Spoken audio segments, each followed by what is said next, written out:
वह आशा का मंदिर उसी हार्दिक अनुराग से बनता रहा जो किसी भक्त को अपने इष्ट देव के साथ होता है। रात्रि के 12 घंटे बीत गए। पूर्व की ओर प्रातः काल का प्रकाश दिखाई देने लगा। मिलाप का समय निकट आया। इच्छा रूपी अग्नि की लपट बढ़ी। दूजी उन ढेरों को बार बार गिनती, महीनों के दिनों की गणना करती। कदाचित एक दिन भी कम हो जाए। हाय, आजकल उसके मन की वह दशा थी जो प्रातःकाल सूर्य के सुनहरे प्रकाश में हलकोरे लेने वाले सागर की होती है। इसमें वायु की तरंगों से मुस्कुराता हुआ कमल झूलता है। आज दूजी इन पर्वतों और वनों से विदा होती है। वह दिन भी आ गया जिसकी राह देखते देखते एक पूरा युग बीत गया। आज 14 वर्ष के पश्चात उसकी प्यासी पलकें नदी में लहरा रही हैं। बरगद की जटाएं नागिन बन गई हैं। उस सुनसान वन में उसका चित्त कितना दुखित है, किंतु आज उससे पृथक होते हुए दूजी के नेत्र भर भर आते हैं। जिस प्रकार की छाया में उसने दुख के दिन बिताए, जिस गुफा में उसने रो रो कर रातें काटी, उसे छोड़ते आज शोक हो रहा है। यह दुख के साथी हैं। सूर्य की किरणें दूजी की आशाओं की भांति कोहरे की घटाओं को हटाती चली आती थी। उसने अपने दुख के मित्रों को अपूर्ण नेत्रों से देखा। पुनः ढेरों के पास गई जो उसके 14 वर्ष की तपस्या के स्मारक चिन्ह थे। उन्हें एक एक कर चूमा, मानो वह देवी जी के चबूतरे हैं। तब वह रोती हुई चली जैसे लड़कियां ससुराल को चलती हैं। संध्या समय उसने शहर में प्रवेश किया और पता लगाए हुए कैलाशी के घर गई। घर सूना पड़ा था। तब वह विनय कृष्ण बघेल का घर पूछते पूछते उनके बंगले पर आई।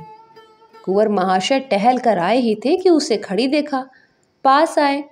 उसके मुख पर घूंघट था। दूजी ने कहा, महाराज, मैं एक अनाथ दुखिया हूँ। कुंवर साहब ने आश्चर्य से पूछा, तुम दूजी हो? तुम इतने दिनों तक कहाँ रही? कुंवर साहब के प्रेम भाव ने घूंघट और बढ़ा दिया। इन्हें मेरा नाम स्मरण है?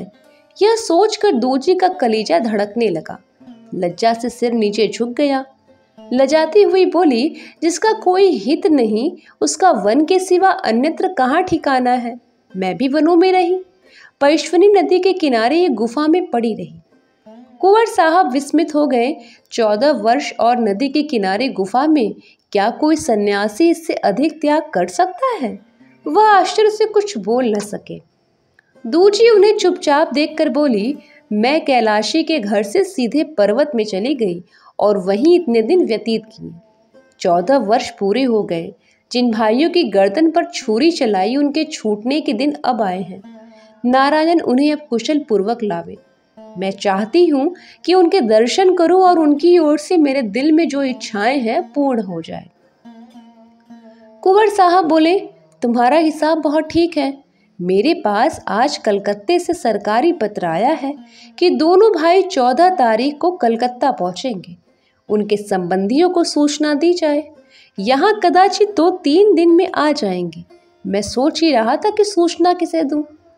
दूजी ने विनय पूर्वक कहा, मेरा जी चाहता है कि वे जहाज पर से उतरे तो मैं उनके पैरों पर माथा नवाऊं। उसके पश्चात मुझे संसार में कोई अभिलाषा न रहेगी।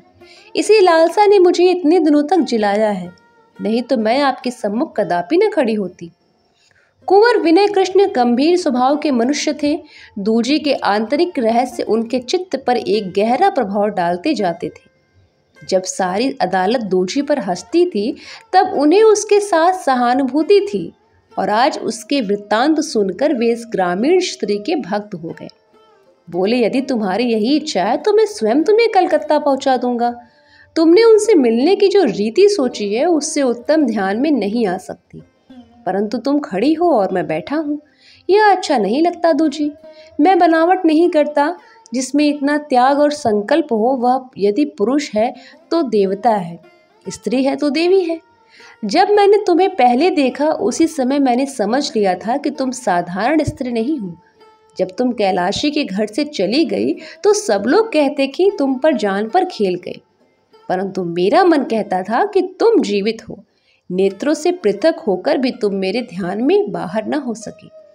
मैंने वर्षों तुम्हारी खोज की, मगर तुम ऐसी खोह में जा छिपी थी कि तुम्हारा कुछ पता ही न चला। इन बातों में कितना अनुराग था, दूजी को रोमांच हो गया। हृदय बिल्लियों जैसा उछलने लगा। उस समय उसका मन चाहता था कि इनके पैरों पर सिर रख दो। कैलाशी ने एक बार जो बात उससे कही थी, वह बात उसे इस समय स्मरण आई। उसने भोलेपन से पूछा, क्या आप ही के कहने से कैलाशी ने मुझे अपने घर में रख लिया था? कुंवर साहब लज्जित होकर बोले, मैं इसका कुछ उत्तर न दूंगा। रात को जब दूजी एक ब्राह्मणी के घर में नर्म बिछावन पर लेटी हुई थी, तो उसके मन की वह दशा हो रही थी जो आश्विन मास के आकाश की होती है। एक ओर चंद्र प्रकाश, दूसरी ओर घनी घटा और तीसरी ओर झिलमिलाते हुए तारे। प्रातः काल का समय था। गंगा नामक स्टीमर बंगाल की खाड़ी में अभिमान से गर्दन उठाए समुद्र की लहरों को पैरों से कुचलता हुगली के बंदरगाह की ओर चला आता था। अधिकतर व्यापारी थे, कुछ वैज्ञानिक तत्वों के अनुरागी, कुछ भ्रमण करने वाले, कुछ ऐसे हिंदुस्तानी मजदूर जिनको अपनी मातृभूमि आकर्षित कर रही थी। उसी में दोनों भाई शान सिंह और गुमान सिंह एक कोने में बैठे निराशा की दृष्टि से किनारे की ओर देख रहे थे। दोनों हड्डियों के तो ढांचे थे, उन्हें पहचानना कठिन था। जहाज घाट पर पहुंचा। यात्रियों के मित्र और परिचित जन किनारे पर स्वागत करने के लिए अधीर हो रहे थे। जहाज पर से उतरते ही प्रेम की बाढ़ आ गई। मित्रगण परस्पर हाथ मिलाते थे, उनके नेत्र प्रेमाश्रु से परिपूर्ण थे। यह दोनों भाई शनै शनै जहाज से उतरे, मानो किसी ने ढकेल कर उतार दिया। उनके लिए जहाज के तख्ते और मातृभूमि में कोई अंतर न था। वे आए नहीं बल्कि लाए गए थे। चिरकाल के कष्ट और शोक ने उनका जीवन का ज्ञान भी शेष न छोड़ा। साहस लेश मात्र भी न था। इच्छाओं का अंत हो चुका था। वह तट पर खड़े विस्मृत दृष्टि से सामने देखते थे। कहाँ जाएं? उनके लिए संसार क्षेत्र में कोई स्थान न दिखाई देता था। तब दूजी उस भीड़ में से निकलकर आती दिखाई दी। उसने भाइयों को खड़े देखा। तब जिस भांति जल खाल की ओर गिरता है, उसी प्रकार अधीरता की उमंग में रोती हुई वह उनके चरणों में चिपट गई। दाहिने हाथ में शान सिंह के चरण थे, बाएं हाथ में गुमान सिंह के, और नेत्रों से अश्रुधाराएं प्रवाहित थी, मानो दो सूखे वृक्षों की जड़ों में एक मुरझाई बेल चिमटी हुई है, या दो सन्यासी माया और मोह की बेड़ी में बंधे खड़े हैं। भाइयों के नेत्रों से भी आंसू बहने लगे। उनके मुखमंडल बादलों में से निकलने वाले तारों की भांति प्रकाशित हो गए। वह दोनों पृथ्वी पर बैठ गए और तीन भाइयों बहन परस्पर गले मिलकर बिलख बिलख कर रोने लगे। वह गहरी खाड़ी जो भाइयों और बहन के बीच में थी, अश्रुधाराओं से परिपूर्ण हो गई। आज 14 वर्ष के पश्चात भाई और बहन में मिलाप हुआ, और वह घाव जिसने मांस को मांस से, रक्त को रक्त से विलग कर दिया था, परिपूर्ण हो गया। और वह उस मरहम का काम था जिससे अधिक लाभकारी और कोई मरहम नहीं होता, जो मन के मैल को साफ करता है, जो दुख को भुलाने वाला और हृदय को दाह को शांत करने वाला, जो व्यंग विषैले घावों को भर देता है। यह काल का मरहम है। दोनों भाई घर लौटे। पट्टीदारों के स्वप्न भंग हो गए। हित मित्र इकट्ठे हुए। ब्रह्मा भोज का दिन निश्चित हुआ। पूड़ियाँ पकने लगी। घी की सर्वश्रेष्ठ ब्राह्मणों के लिए, तेल की पासी चमारों के लिए। काले पानी का पाप इस घी के साथ भस्म हो गया। दूजी भी कलकत्ते से भाइयों के साथ चली, प्रयाग तक आई। कुंवर विनय कृष्ण भी उनके साथ थे। भाइयों से कुंवर साहब ने दूजी के संबंध में कुछ बातें की।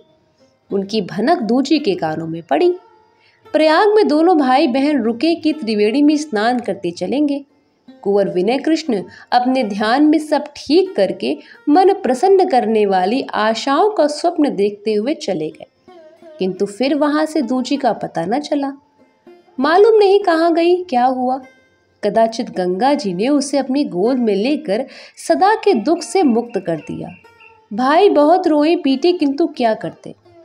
जिस स्थान पर दूजी ने अपने वनवास के 14 वर्ष व्यतीत किए थे, वहां दोनों भाई प्रतिवर्ष जाते थे और उन पत्थरों के ढेरों से चिमट चिमट कर रोते थे।